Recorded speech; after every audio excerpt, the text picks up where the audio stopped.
Bueno, pues vamos a ir comenzando ya con la We're about to charla start de with Gemma Files, continuando Gemma con las Files actividades de hoy panel. en el Celsius.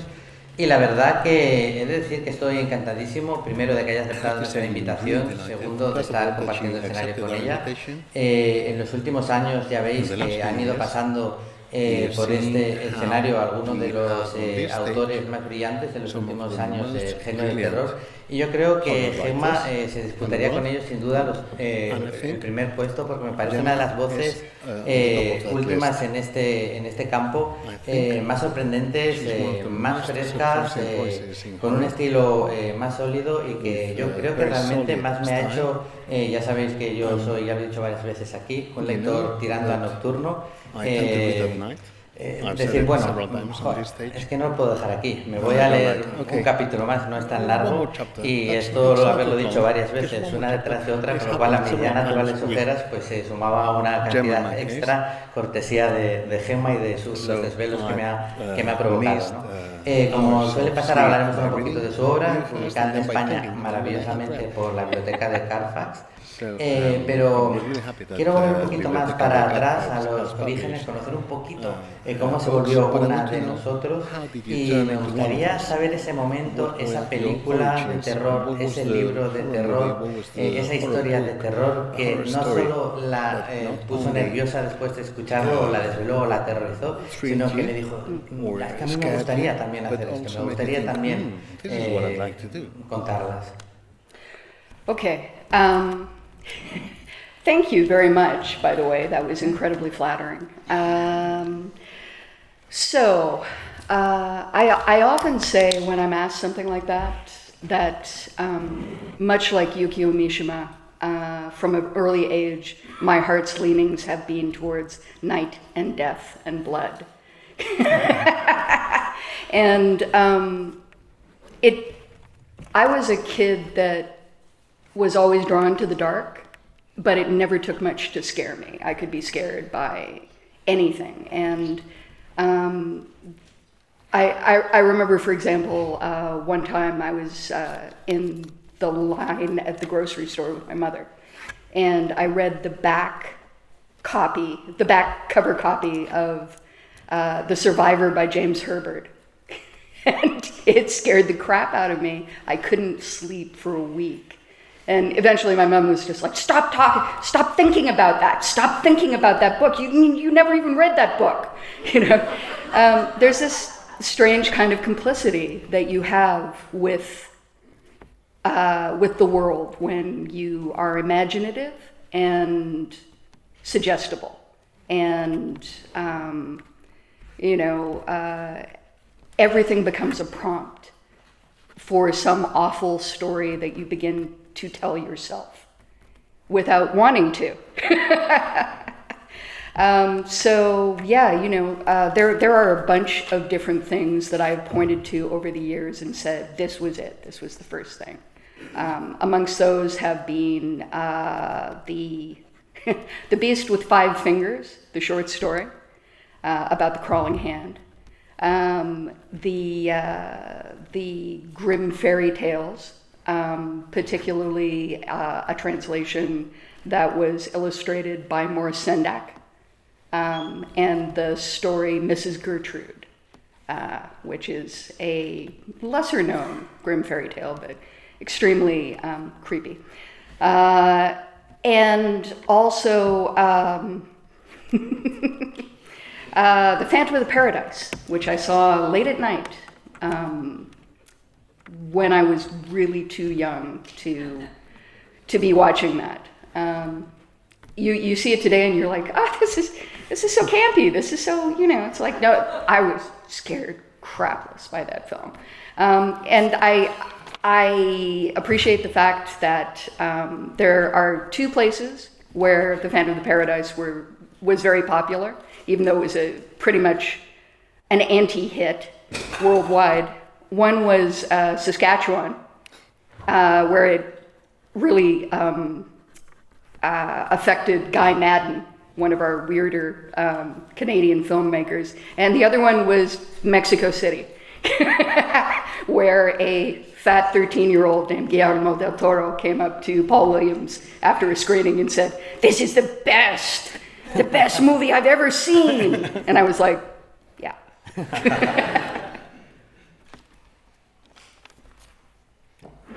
Pues en primer lugar, muchísimas gracias. Es de lo más halagador esta presentación y me gusta la pregunta, porque a mí como Aoshima lo que me ocurre es que me atraen mucho la noche, la muerte y la sangre. Ya de niña me llamaba muchísimo la oscuridad, a pesar de que no hacía falta mucho para asustarme. Cualquier cosita ya valía para meterme miedo. Todo, absolutamente todo, me aterrorizaba. Tanto es así que me acuerdo una vez, haciendo la cola mientras estaba haciendo la compra en el súper con mi madre, que leí la sinopsis de Survivor, de Superviviente, la novela de James Herbert, y simplemente con leer la sinopsis me acojoné. Me quedé realmente asustadísima.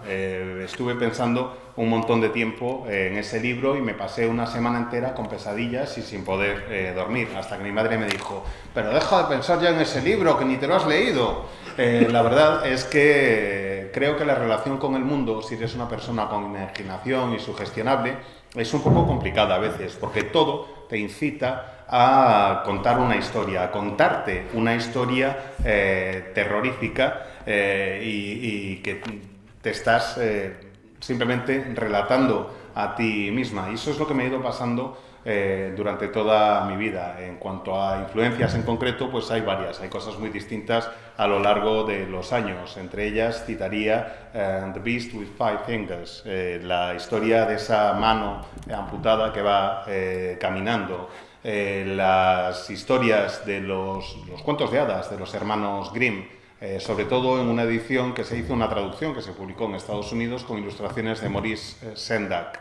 Y en concreto la historia de la señora Gertrude, de Miss Gertrude. Es uno de los cuentos de hadas menos conocidos de los hermanos Grimm, pero es uno de los más chungos. Y también El fantasma del paraíso. La película me impresionó muchísimo cuando era pequeña. Me generó un montón de pesadillas y si la ves a día de hoy, dices: "Anda, mira, si es casi hasta horterilla, es casi hasta camp la peli", pero cuando yo era niña me obsesionó y me asustó muchísimo, y sé que es una película que tuvo mucho éxito, sobre todo en dos rincones del mundo. Uno, Saskatchewan, que es una región de Canadá. Allí vivía Guy Maddie, que es uno de nuestros cineastas más locos, y sé que esa película tuvo muchísima influencia en él. Y también en México DF, donde sé que un chavalín de 13 años, cuando la vio, un tal Guillermo del Toro, al acabar de verla, se acercó en un coloquio y dijo: "¡Esta peli mola!". La percepción que se puede tener de un autor en un determinado país a veces está muy afectada por cosas tan extraliterarias como puede ser el orden de publicación. Me explico: de repente lees una novela exitosa de un autor como Grady Hendrix, funciona muy bien, entonces la editorial gira hacia atrás y empieza a publicar las novelas primerizas o más antiguas y tú dices: "Vaya, parece ahora tiene un estilo menos sólido, ¿qué le ha pasado?". No, es que las han escrito antes, ¿no? Entonces es muy importante el orden de lectura. El orden de lectura en España de Gemma arrancó con Experimental Films, una novela que no era su primer trabajo, pero que desde la primera página te dabas cuenta de que tenía un estilo y una libertad salvaje. A mí lo que más me maravilló fue la valentía de decir: bueno, es una novela de terror en la que voy a usar una estructura no lineal, donde todo, por supuesto, al final va a estar relacionado, donde me voy a parar a hablar de temas como el proceso de las películas de cine experimental, en un momento determinado, pensamientos, monólogos más internos en el que el personaje de Lois Cairns reflexiona sobre su situación en la vida, sobre la maternidad, sobre dónde está, cómo ha llegado aquí, a dónde quiere ir. Y es una novela en la que ha sabido combinar todo esto como si llevara escritas 357 novelas y yo hubiera descubierto todos los secretos, y nos la lanza y ha conseguido no solo el premio Shirley Jackson, que por sí es un premio muy bien maravilloso, pero sobre todo el premio de que yo creo que nadie que haya leído esta novela haya dejado de subrayar el nombre de Gemma en la cabeza como autor a seguir sí o sí, ¿no? Lo que yo quería saber es esta estructura, en qué momento cobra forma. Por primero la historia y luego te llega la estructura. Vas decidiendo desde el principio que querías hacer algo un poco diferente del terror más habitual que encuentras en librerías. unlike what you could find in bookshops? Okay. Experimental film is a very personal book, and I'd been trying to write it for about 3 years when I finally broke through. And the way that I broke through, and I had a little kind of nervous breakdown at one point. I was crying in front of my friends, and I was like, I can't write it. It can't be done. And then I went, oh shit. No, the only way this is going to work is if I'm the main character. I have to make myself the main character. So if you read experimental film, Lois Cairns is me. She has my background. She has my problems. She has my difficulties. I mean, she is the worst version of me. The one that's under the most pressure and the one that is acting the most selfishly. But let's face it, perfect people don't make good protagonists, from my point of view at any rate. In a strange way, I felt like I was writing my autobiography, and except that it was fiction. I had known that I wanted to write about a cursed film, a haunted film, that I wanted to take everything I knew about film, because I was never a film studies person, more of an autodidact. But I had been a film critic, and then at a certain point, I began to teach film history, much like Lois. And so I was able to take all of the stuff that I had learned up to that point and channel it into the book. And it came out rough, crude, raw, strange, but it was the way that it had to be. And if I hadn't made that breakthrough, I would never have written that book, but I'm very glad I did.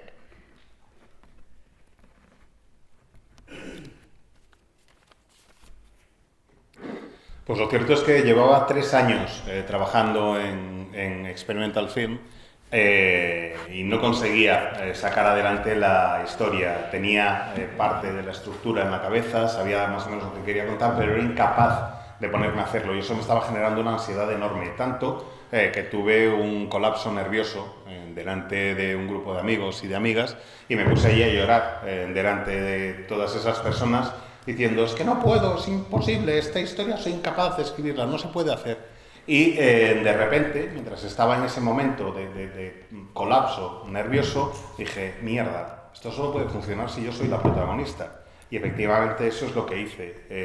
Basé a Karen, la protagonista, en mis propias experiencias personales. Karen soy yo, o la versión de mí que está sujeta a más problemas. Tenemos la misma formación, nos enfrentamos a las mismas dificultades, y ella es la peor versión de mí misma, la que está sujeta o sometida, mejor dicho, a mayor presión, la que es más egoísta, la que es pues más llena de defectos. Y a mí eso también me interesaba, porque creo que las personas perfectas no dan para un buen protagonista. Diría que de una manera extraña la novela es un poco mi autobiografía. Hay elementos que incorporo a la ficción que proceden de mi propia vida. Sabía que quería hacer una novela sobre una película maldita, y utilicé todo el conocimiento que había ido adquiriendo.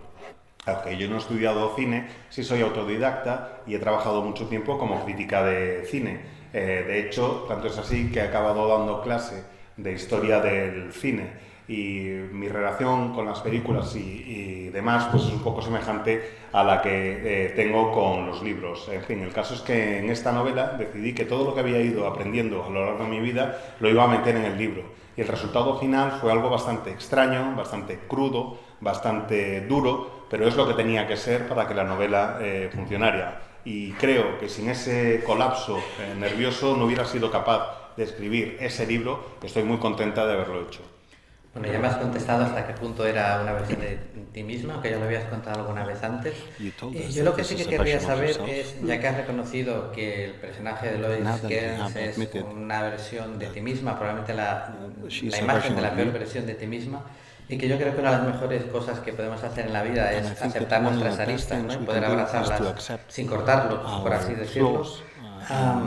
Escribir esta novela te ayudó a aceptar la peor versión de ti misma, o sea, esas cosas que puede haber dentro de ti que a lo mejor no te gustaban tanto y que ahora quieres.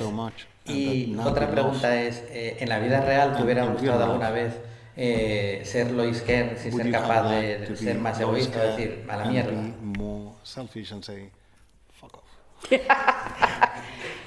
I've certainly told people to fuck off in my time.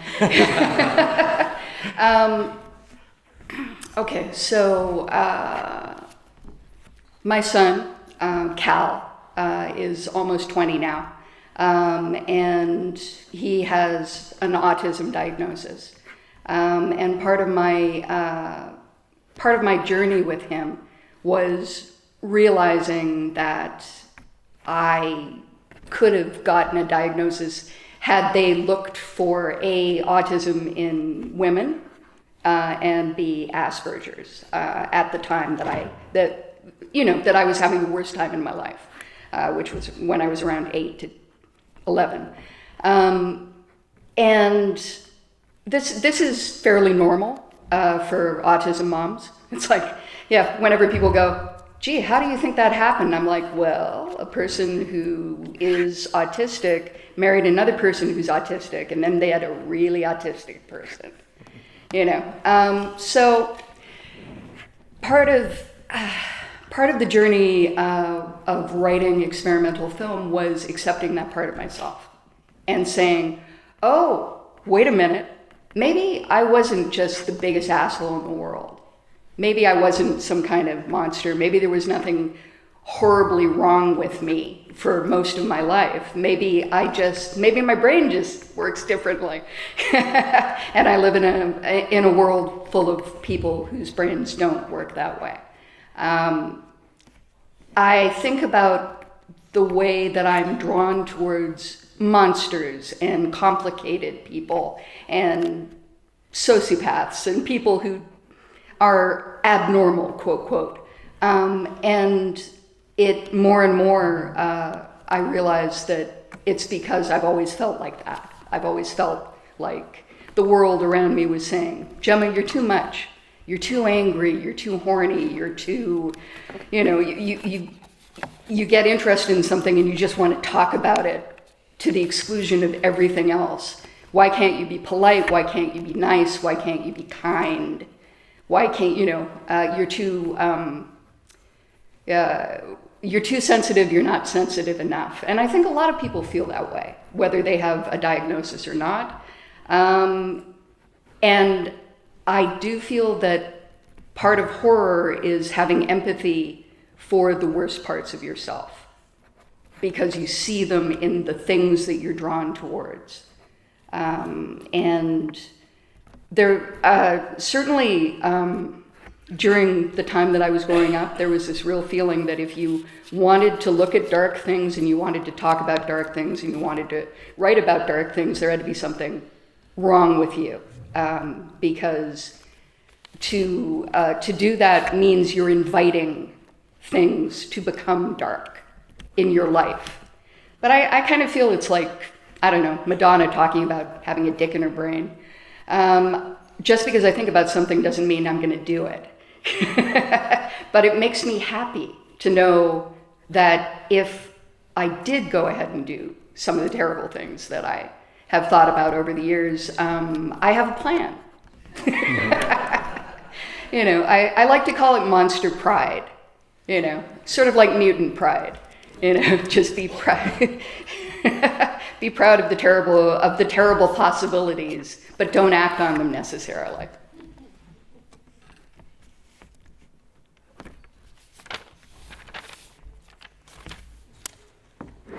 Bueno, yo he mandado unos cuantos a la mierda a lo largo de mi vida, El caso es que mi hijo, Cal, tiene casi 20 años y tiene un diagnóstico de autismo.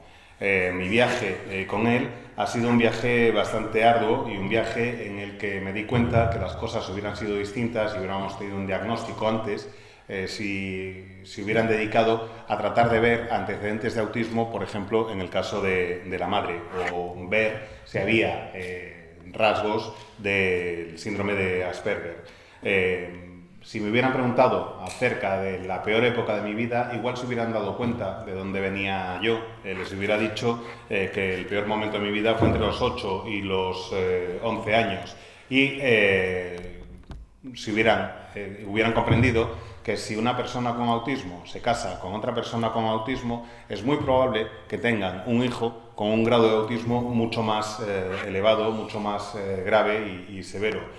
Parte de ese viaje supuso entenderme a mí misma, entender de dónde venía y lo que me había ocurrido, pensar y comprender que no soy tan gilipollas como podía pensar, que no era un monstruo, que igual no había sido tan mala como creía a lo largo de toda mi vida. Hubiera sabido que mi cerebro funciona de una manera distinta, o por lo menos un poco distinta a la de la mayoría de la gente, que vivo en un mundo de personas cuyo cerebro funciona de una manera diferente al mío. Y que lo de que me interesen los monstruos, lo de que me interesen las personas complejas y complicadas, lo de que me llamen la atención los sociópatas y las personas anormales, bueno, pues tiene sentido por ser como soy y por de dónde vengo. Que si me sentía cabreada o cachonda, que era normal, que si me obsesiono con un tema hasta el punto de excluir absolutamente de mi conversación cualquier otra cosa y me pongo a hablar de ello de manera prácticamente monotemática, es algo que es mi forma de proceder y que no tengo que avergonzarme por ello, sino simplemente aceptarlo, que vivo en una rodeada de gente que a lo mejor se encuentra en una situación semejante, con o sin diagnóstico, que no es tan raro encontrarte con personas así.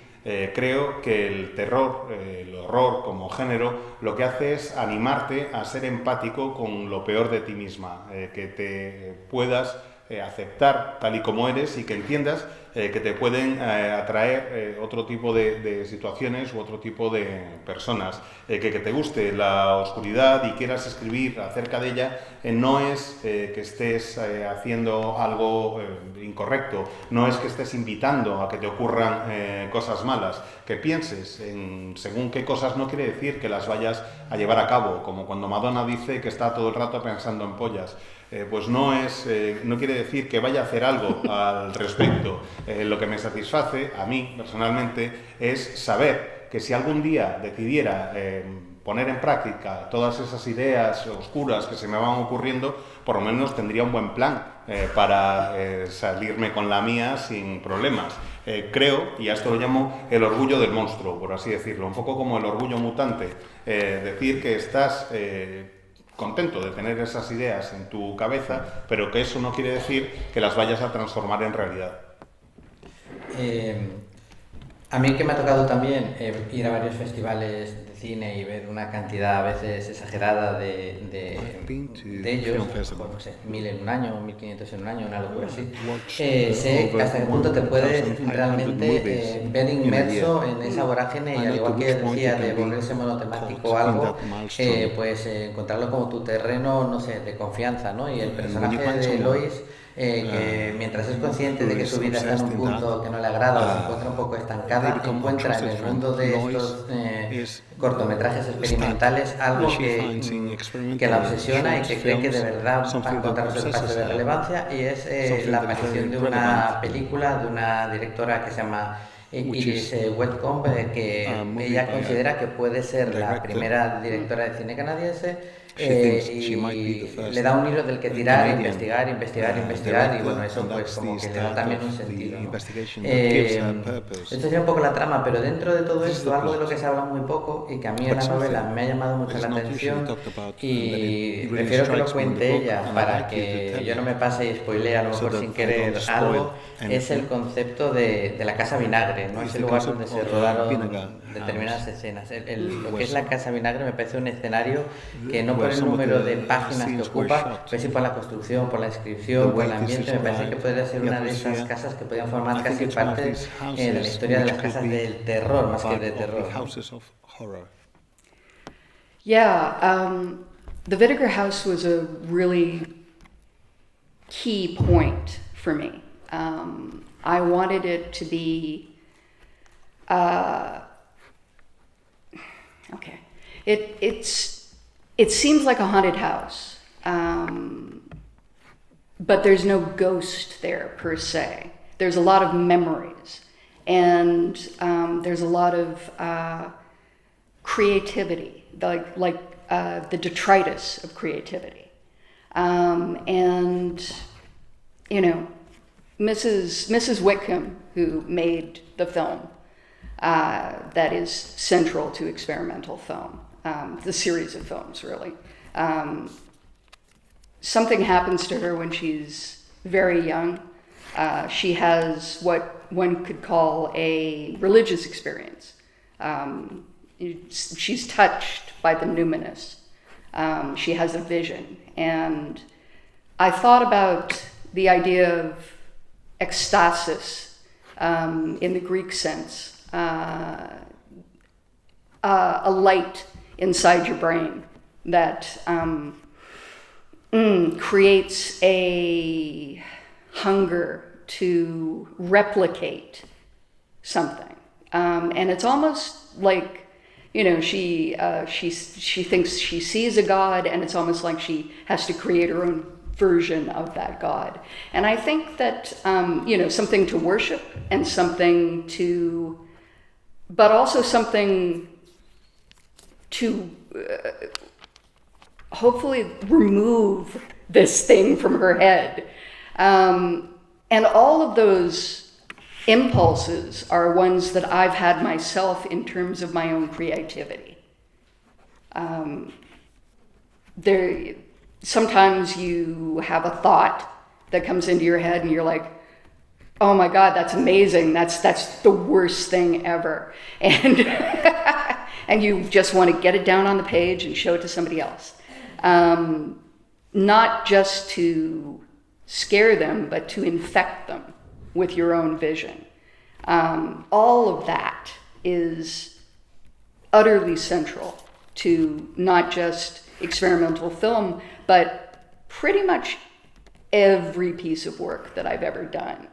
You know, it's like I want to give you my disease in the Cronenbergian sense. I don't know whether it's just me or it's a Canadian thing or what, but you know, so I took all of that and I channeled it into not just the book itself, but also the building of the Vinegar House. You know, it's like up here is the room where her son disappeared. You know, down here are these weird murals that she made on the walls. The entire house is like the inside of her brain.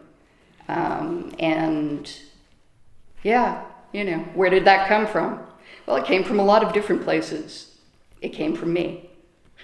It came from the garburator that I keep up here, you know, where all the stuff that I consume goes in and then it gets mulched around and something new and weird grows from it, like a flower out of a skull.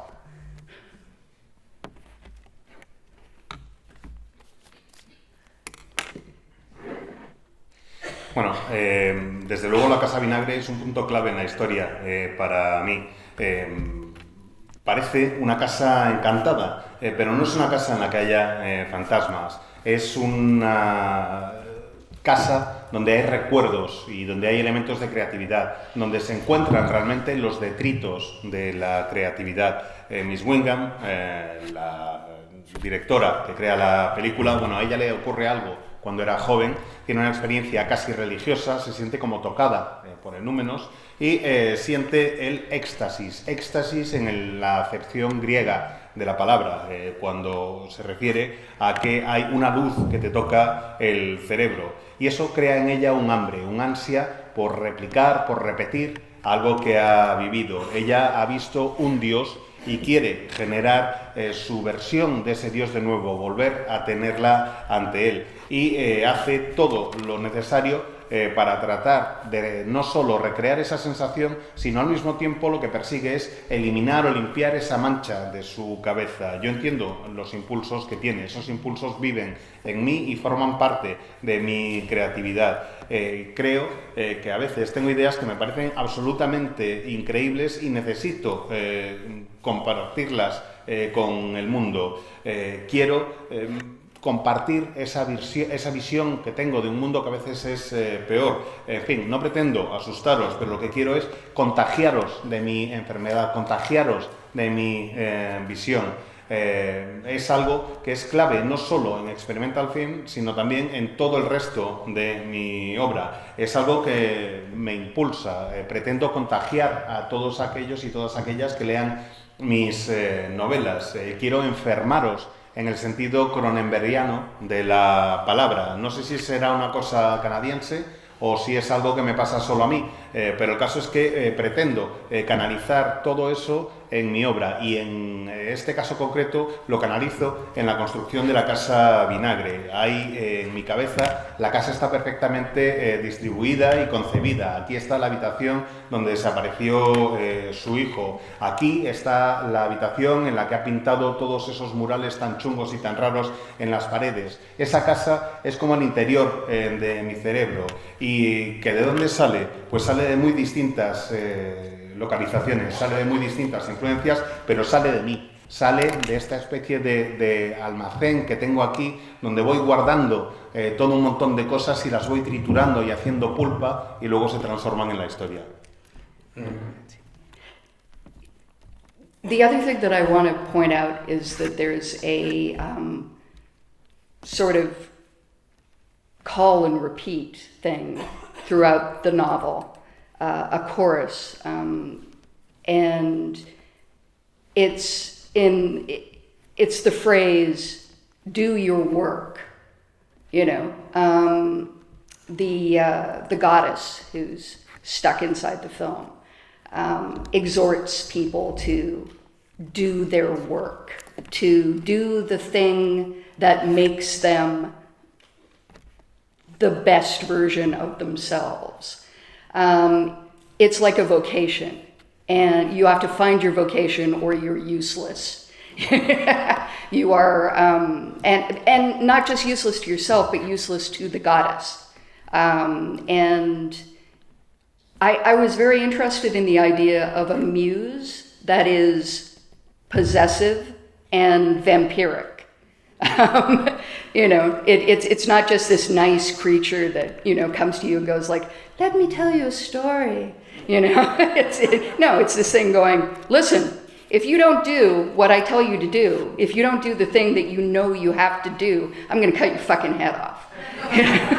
And I think also, again, that comes out of feeling like, at one point somebody asked me, you know, well, why do you write these things? What, you know, it's like they're awful. And I'm like, I am not good at anything else.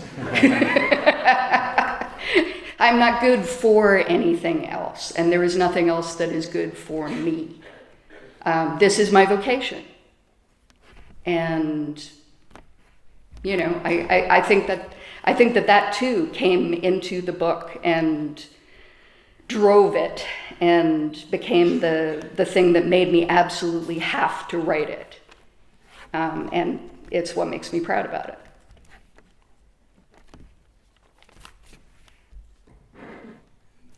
Y hay una cosa más que me gustaría indicar sobre la novela, y es que hay una frase que se repite, una especie de llamada o de estribillo, si queréis, que se va repitiendo constantemente a lo largo del libro. Es una frase que es haz tu trabajo, do your work, en inglés. La diosa que está atrapada en la película la repite una y otra vez, haz tu trabajo, y es algo que les obliga a comportarse a los personajes. Es algo que a mí me ocurre también. Tienen que hacer lo que les pide la diosa en la novela, no solo por ellos, sino también por ella. Es como encontrar tu vocación, es como ver que si no haces eso eres absolutamente inútil. Y lo haces no solo por ti misma, sino también, como digo, por la diosa. Me interesaba mucho la idea de tener una musa en la que fuera una musa posesiva,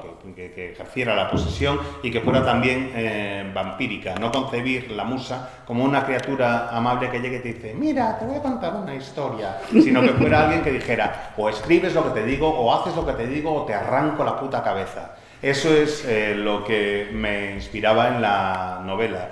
Hay gente que me pregunta, ¿pero cómo puedes escribir algo así? ¿Cómo puedes escribir algo tan terrorífico? Y yo digo, es que es lo único que se me da bien.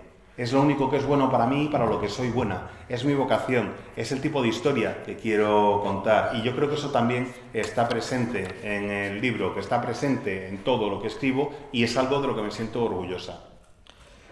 Muchas veces he dicho aquí en la capa donde he hablado que los libros de antologías por lo general me interesan poco, pero me refiero siempre a los libros de antologías de un relato de un montón de autores. Me explico.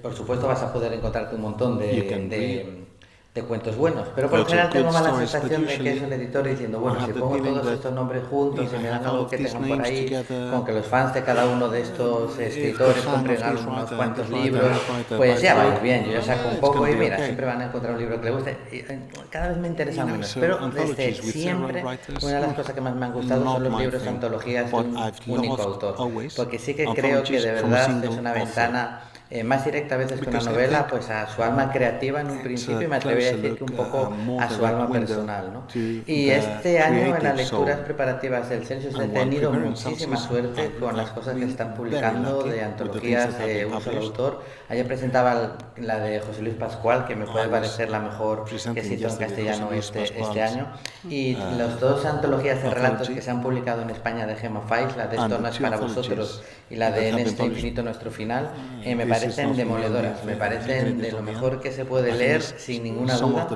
más allá de cualquier género, ya no estoy hablando de los géneros especulativos, y es que me parece que, pues también lo comentaba ayer, que te lees el primer cuento y dices, joder, han puesto el mejor cuento al principio, porque hacen esto que ahora ya la cosa va hacia abajo, pero no, lees el segundo y dices, es que es todavía mejor, y sigue, es que son todos cojonudos, digo, pero ¿de dónde sale esta mujer?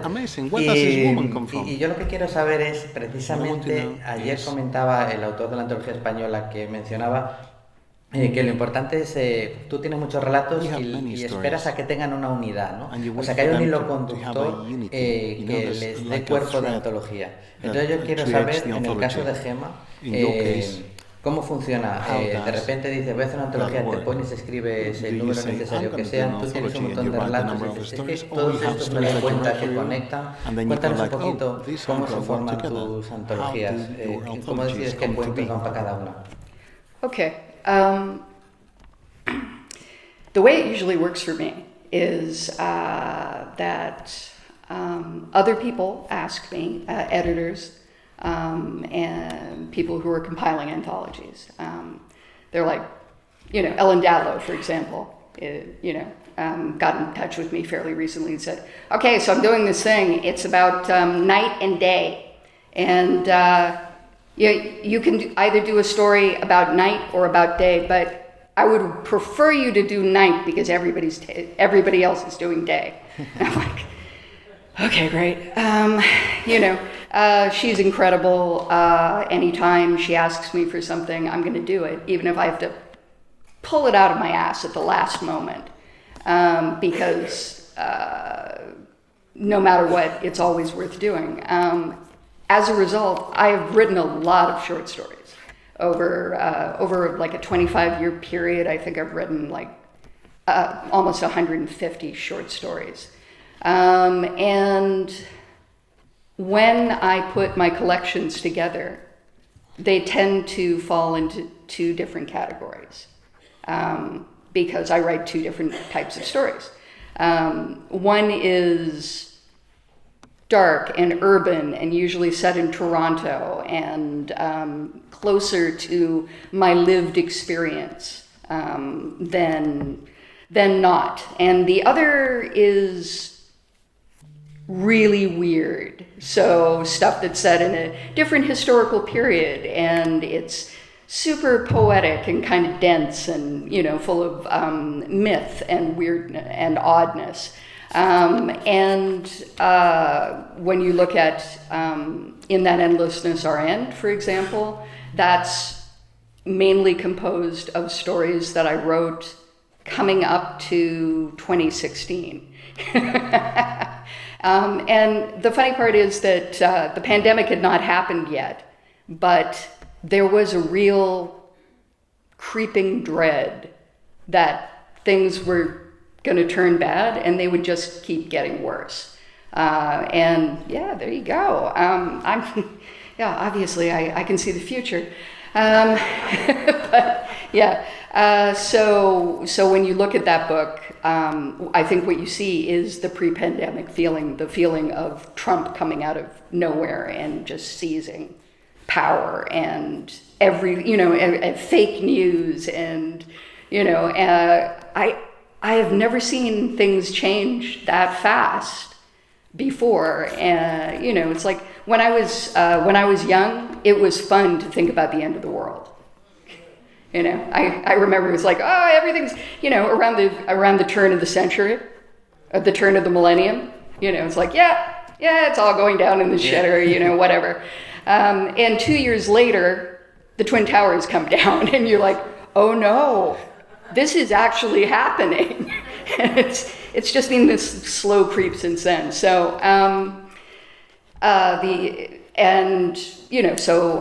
I wrote that, put that together. John Padgett published it. I ended up winning the Bram Stoker Award for Best Collection for that year. And that was wonderful. And this year, I won the Bram Stoker Award again for Best Collection for a collection called Blood from the Air, which is completely the other type of story. It's like historical stuff and poetic stuff and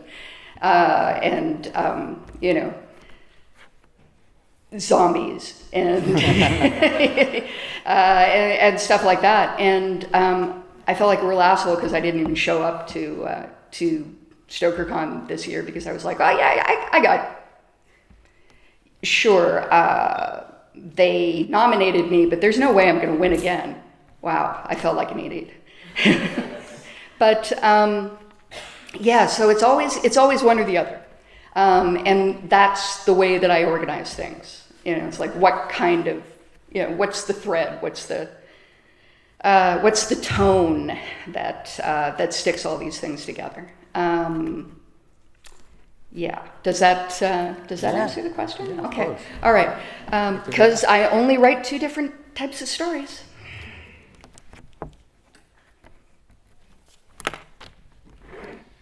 Pues lo que me ocurre muchas veces es que hay editores y editoras que me dicen, oye, ¿por qué no me escribes un relato para una antología? Me ha pasado recientemente con una amiga mía que se llama Ellen, que me dijo que estaba a punto de hacer una antología sobre la noche y el día. Me dijo, puedes escribir de lo que quieras, pero la verdad es que me gustaría más que tú hicieras una historia sobre la noche, un relato sobre la noche, porque el resto van a hacerlo sobre el día y yo creo que sería mejor que tú lo hicieras sobre la noche. Y claro, yo soy amiga suya, tiene unas antologías increíbles y realmente pues me cuesta mucho trabajo decirle que no, así que siempre acabo aceptando y acabo sacándome del culo, aunque sea a última hora, un relato a toda prisa a ver qué es lo que pasa. Y el caso es que así he ido escribiendo un montón de relatos a lo largo de estos últimos 25 años de carrera. Creo que tengo como unos 150 relatos en total. Cuando me pongo a crear una antología propia, lo que hago es de todos esos relatos que han aparecido en antologías colectivas, voy seleccionándolos y me he dado cuenta de que yo escribo relatos de dos tipos, de dos categorías distintas. Unos que son muy oscuros, que están muy cerca de mis experiencias personales, que están ambientados en entornos urbanos, por lo general en Toronto, y donde cuento cosas bastante raras. Y otros que son de carácter más diferente, que están ambientados en momentos históricos distintos, en los que el estilo es más poético, las historias suelen ser más densas y están llenas de mitologías y rarezas propias. En el caso de la antología de Infinito, Son historias que acabé a finales de 2016. Ni siquiera había llegado todavía la pandemia, pero sabía toda una serie de cosas que eran bastante aterradoras y yo tenía la sensación de que si las cosas estaban mal, si las cosas iban mal, pues iban a ir a peor. Y eso es lo que reflejé en mi obra. Sí, lo sé, puedo ver el futuro. El caso es que el libro tiene una sensación de prepandemia muy importante. Trump había llegado de la nada para hacerse con el poder. Las fake news estaban por todas partes. Jamás había visto yo que las cosas cambiaran a semejante velocidad y con semejante rapidez. Cuando yo era más joven era divertido lo de pensar en el fin del mundo. ¿Os acordáis de lo del efecto 2000 y el cambio de milenio y demás? Decíamos, jaja, se va toda la mierda, jaja. Y luego 2 años después resulta que un avión se estrella contra las Torres Gemelas y te das cuenta de que efectivamente aquello está empezando a ocurrir. Escribí una serie de relatos, como digo, para la antología, se publicó la antología, la publicó John Paget y gané el premio Bram Stoker a la mejor antología. Y la verdad es que me quedé alucinada, fue una maravilla y no contaba con que volviera a ocurrir. Y resulta que este año he vuelto a ganar el Bram Stoker con otra antología que se llama Blood in the Air. Blood from the Air. Blood from the Air. Sangre desde el aire. Que son pues historias de carácter más histórico, relatos de carácter más histórico y más poético, y con zombies. El caso es que no fui a LeicesterCon porque pensé, total no me lo van a dar y resulta que, ¿para qué voy a ir? Y voy y gano, quedé como una idiota. Pero el caso es que eso es lo que hago normalmente y así es como trabajo y como procedo. Solo escribo 2 tipos de historias y son las 2 que os acabo de escribir. Así es como me organizo, así es como salen mis antologías. Cuando me pongo, veo que hay esos 2 tipos de relatos y son los que puedo presentar al público.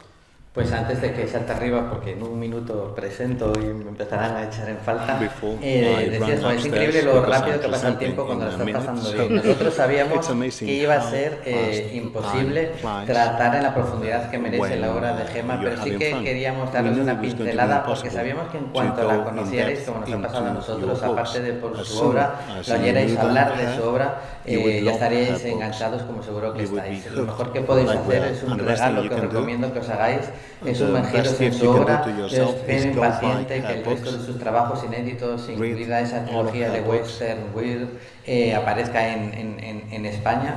Y sí quería decir que antes nos dijo Gemma que hacía lo que hacía porque no era buena en ninguna otra cosa. Yo dudo mucho que esto sea cierto, pero en cualquier caso somos muy afortunados de que sea bueno en algo, buena en algo que nos hace tan felices y nos permite disfrutar tanto a todos los que estamos en el Celsius, formamos parte de esta extraña pero enorme familia, y que hablaba de muchas circunstancias de miedo real. Una de las cosas, ya lo dije alguna otra vez, pero estupendas que tiene la literatura, el cine de terror, es que en el momento en el que apagas, pues ese terror desaparece, pero cuando apagas la tele de los terrores reales, los terrores siguen ahí, ¿no? Hay otro tipo de literatura que es esta, que aunque cierres el libro, el terror desaparece, pero esa sensación en tu cabeza te sigue acompañando, ¿no? Y eso también es muy chulo. Ya para acabar, dijo que le sorprendió volver a ganar el premio. Y yo, después de leerlo, a mí lo que me sorprende es que no lo ganes todo, pero lo único que sí que podemos hacer es darte otro premio que a lo mejor no puedes poner en una pared como el Stoker, en una estantería, pero que esperemos que te puedas llevar en la maleta y que no te cobren exceso de equipaje, porque debería, y es nuestro fuerte aplauso. Muchas gracias.